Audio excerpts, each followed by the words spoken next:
국가정보원은 향후 북한의 추가 도발과 관련해 국내 주요 인사에 대한 테러 등 3가지 가능성을 주목하고 있는 것으로 전해졌습니다. 이런 가운데 정치권은 개성공단에 입주한 우리 업체들의 피해 보전을 위해서 전방위적인 노력을 기울인다는 방침입니다. 국회로 가보겠습니다. 이종구 기자. 네, 국회 나와 있습니다. 예, 도발 시나리오가 나왔습니까? 국정원의 분석 내용 전해주시죠. 네, 새누리당 국회 정보위원회 새누리당 간사인 이철우 의원이 오늘 YTN 취재진을 만나서 국정원의 보고 내용을 전했는데요. 이 정리를 하자면 핵심은 국정원이 북한의 향후 도발 시나리오를 크게 3가지로 보고 있다는 내용입니다. 이 서해 북방 한계선인 NLL 근처에서 국지전을 벌이거나 정부와 주요 공공기관의 홈페이지 등을 대상으로 사이버 테러를 시도할 가능성, 마지막으로 외국인을 이용한 테러입니다. 국정원은 무엇보다 북한이 국내 주요 인사를 상대로 테러를 감행할 가능성을 가장 우려하고 있다고 이철우 의원은 말했습니다. 여러 명을 동시다발적으로 또는 차례로 테러할 경우 국내에 극심한 공포 분위기를 조성할 수 있다는 겁니다.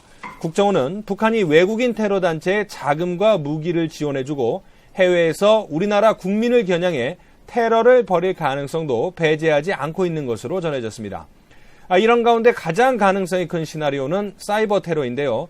누가 했는지 모르게 도발할 수 있고 재래식 무기를 동원하지 않아도 되기 때문이라고 이철우 의원은 설명했습니다. 현재 북한의 사이버 테러 대응 능력은 미국과 중국에 이어 3위로 우리가 감당하기에 만만치 않은 전력을 보유하고 있는 것으로 알려졌습니다. 다만 이런 3가지 가능성에 대해 국정원이 얼마나 구체적으로 대비하고 있는지, 실제 발생 가능성을 어느 정도로 보고 있는지는 정확하게 파악되지 않고 있습니다.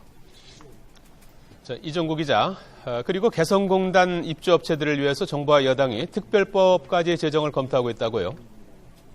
네, 그렇습니다. 개성공단 이 공장 가동 중단 대책과 관련해서 새누리당 김무성 대표는 현행 법률과 제도로 한계가 있다면 특별법을 제정해서라도 이 문제를 해결해야 한다, 이렇게 말을 했습니다.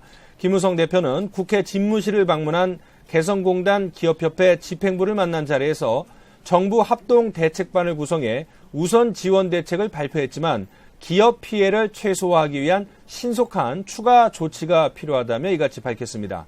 이어 무엇보다 대책 마련 과정에서 입주 기업의 의견이 최대한 반영돼야 한다면서 지금부터는 정부와 기업 간 긴밀하게 협조해 나가는 게 중요한 만큼 개성공단 입주 기업들은 우리 정부를 믿고 현 상황을 함께 극복하도록 적극적으로 협조하기 바란다고 당부했습니다.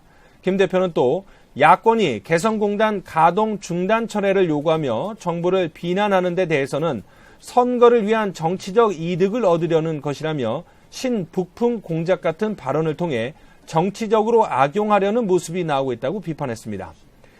야당도 국회에서 개성공단 입주기업 대표들을 만나 국회 차원의 지원 방안을 논의하고 정부의 공단 정상화를 촉구했습니다.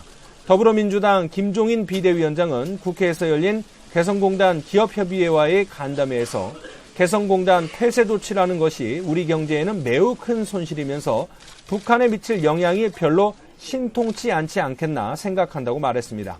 그러면서 폐쇄 조치가 북한의 핵 개발과 미사일 개발 등에 과연 어떤 영향을 미칠 수 있겠느냐에 대해 다들 이게 올바른 조치인가 생각할 수 있다며 공단 폐쇄로 북한의 무기 개발을 막기 어려울 것이라고도 지적했습니다. 국민의당 안철수 상임공동대표는 북한의 장거리 미사일 발사에 대한 우리 정부의 대응은 강력하게 보이지만 시기적으로 적절한지 또 국익에 부합하는지는 의문이라고 주장했습니다. 그러면서 박근혜 정부는 한반도 신뢰 프로세스를 내걸고 통일 대박을 외쳤지만 대북 정책이 즉흥적이고 감정적으로 흘러가면서 완전히 실패했다고 규정했습니다. 지금까지 국회에서 YTN 이종구입니다.